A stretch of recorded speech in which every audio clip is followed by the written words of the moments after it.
বন্ধুরা, আমার নতুন একটা ভিডিওতে তোমাদের সবাইকে ওয়েলকাম। আজকে হচ্ছে মঙ্গলবার আর আজকে হচ্ছে আমার বাড়ি যাওয়ার দিন।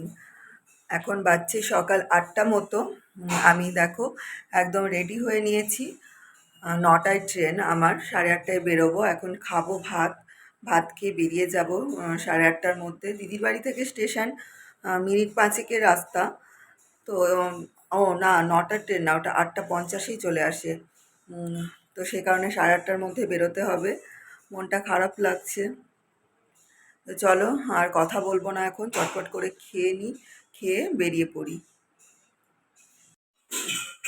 আসলাম, সাবধানে থাকবি। পুচি, ও পুচি, চলে গেলাম, ঘুমাও তুমি। Tata tata.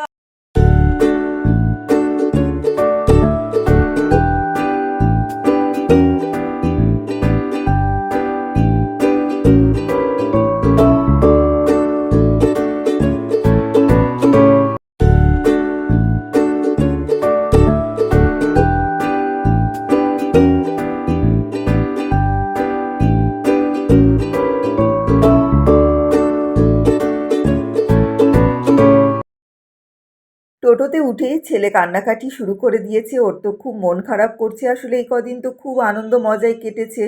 আমারও মন খারাপ করছে ধরো, কিন্তু কি করব, বাড়ি তো সবাইকে যেতে হবে।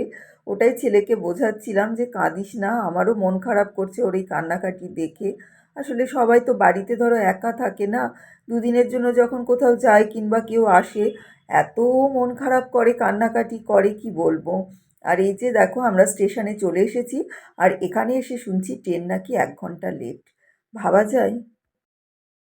1 ঘন্টা পর ট্রেন এলো, আবার ট্রেনে উঠে দেখছি একটাও জায়গা নেই।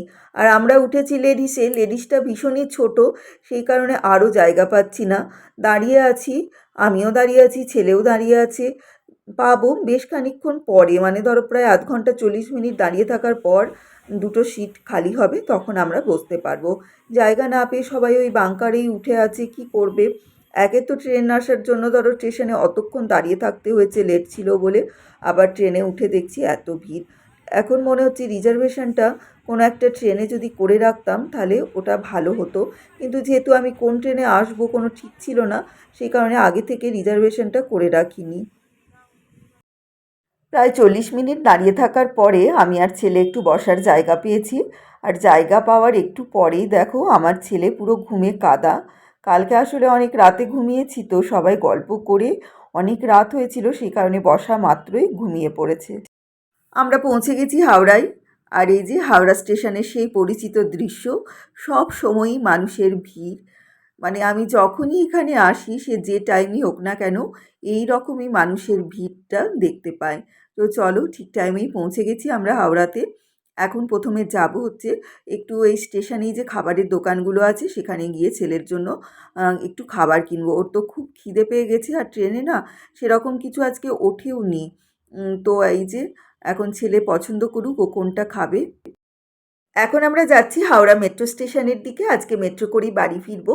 এখান থেকে একদম সোজা চলে যাব গড়িয়া, তারপর গড়িয়া থেকে অটো করে নেব। যবে থেকে এই হাওড়া মেট্রোটা চালু হয়েছে আমাদের একবারও চাপার সুযোগ হয়নি। তো জলের তল দিয়ে মেট্রো করে যাওয়ার অভিজ্ঞতা কেমন হয় সেটা কিন্তু এখনও আমাদের হয়নি। তো আজ যেহেতু সুযোগ ছিল, সেই কারণে আমি আর ছেলে ভাবলাম এভাবেই যাই। এতদিন এখান থেকে ধরো ট্যাক্সি করে নিতাম, দিয়ে বাড়ি চলে যেতাম, কিন্তু মানে ভীষণ বিরক্ত লাগতো এতটা জার্নি করে এসে আবার ওই ট্যাক্সিতে উঠে 1 ঘন্টা যেতে। আর ছেলে যেহেতু এখন বড় হয়ে গেছে, ও আমার সাথে এবার অনেক লাগেজ আর কি ক্যারি করেছে, সেই কারণে খুব একটা আমার অসুবিধা হচ্ছে না। এতদিন যখন ছোট ছিল অত তো এগুলো ক্যারি করতে পারতো না, লাগেজগুলো বইতে, তখন সবটাই আমাকে করতে হতো, তখন সত্যি কথা একটু অসুবিধা হতো। আর দেখো আমি এখানে দাঁড়িয়ে পড়েছি এখন টিকিটটা কাটার জন্য, আর ছেলেকে এক জায়গায় দাঁড় করিয়ে রেখেছি, ও লাগেজ নিয়ে দাঁড়িয়ে আছে। চলো, আমাদের টিকিট কাটা হয়ে গেছে। স্টেশনটা দেখো কি দারুণ লাগছে, পুরো মনে হচ্ছে কোনো এয়ারপোর্টে চলে এসেছি। এখন লাগেজগুলোকে চেকিং করতে হবে, তারপরে আবার জিজ্ঞাসা করতে হচ্ছে ধরো একটু যে কোন দিকে যাব না যাব, যেহেতু আজকে আমরা প্রথম এই স্টেশনে এসেছি, সবটা তো বুঝতে পারছি না, সে কারণে একটু জিজ্ঞাসা করে নিতে হচ্ছে। আর এই দেখো ছেলে সারাক্ষণ লাগেজগুলো ওই ধরবে, আমাকে মানে হাতই দিতে দিচ্ছে না। তো ভালোই হচ্ছে আমার একদিক দিয়ে, আমার কষ্টটা একটু কম হচ্ছে।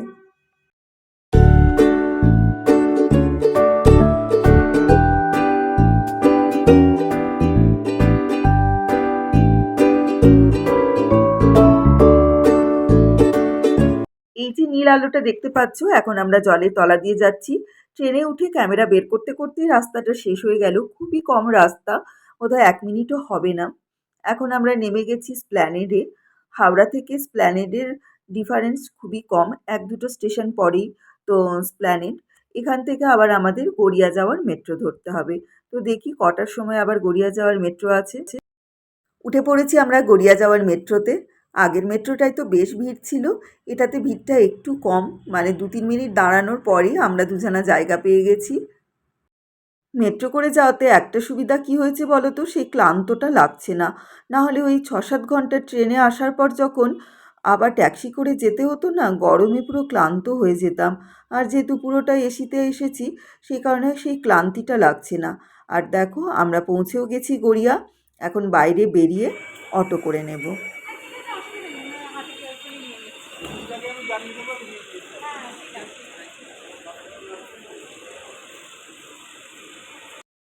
ওই যে রাস্তায় অটোগুলো দাঁড়িয়ে আছে, ওই অটোগুলোর মধ্যে যেগুলো সোনারপুর যাবে সেই অটোগুলোই ধরবো। মনে হচ্ছিল একটু দাঁড়িয়ে চা খাই, কিন্তু চা খেতে গেলে আবার দেরি হয়ে যাবে। অটোতে উঠে বসে আছি, 2-1জন প্যাসেঞ্জার এখনও নেবে, তারপরে অটোটা ছাড়বে। সেই ধরো 8:30টায় বেরিয়েছি। ট্রেন, মেট্রো, তারপর এখন অটো, তারপরে রিক্সা, তারপর বাড়ি পৌঁছাবো। মানে যখনই মায়ের বাড়ি থেকে আসি, মানে একটা সারা দিনের ব্যাপার। মানে সকালে বেরিয়ে সেই সন্ধে হয়ে যায় বাড়ি পৌঁছোতে।